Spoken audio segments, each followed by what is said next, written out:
నాకు నామినేషన్ వేయండి. ఈ కేసు ఈడ కాదు, ఇక్కడ కూడా మనకు అనుకూలమైన పరిస్థితులు ఉన్నాయి. తప్పనిసరి ఢిల్లీలో కూడా న్యాయ చరిత్రలోనే చరిత్ర సృష్టించబోతున్నాం. ఎందుకంటే రాజ్యాంగం ప్రకారం ఈ జీవో తయారు చేశారు. జీవోలో స్పష్టంగా ఉంది. అసెంబ్లీలో బిల్లు పాస్ చేశారు. అదేవిధంగా సుప్రీంకోర్టు చెప్పినట్టు జనాభా లెక్కలు తీశారు.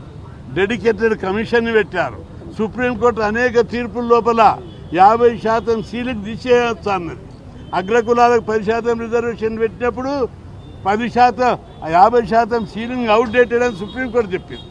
మండల్ కమిషన్లో 9 మంది జడ్జీల్లో 5 మంది కూడా 50% సీలింగ్ను ఒప్పుకోలేదు. కాబట్టి అనేక సందర్భాల్లో ఉత్తరప్రదేశ్ కేసులో కూడా 50% సీలింగ్ లేదు. జనాభా లెక్కలు తీసి దాని ప్రకారం పెంచొచ్చు అన్నారు. ఇక్కడ జనాభా లెక్కలు తీశారు, 56% ఉంది.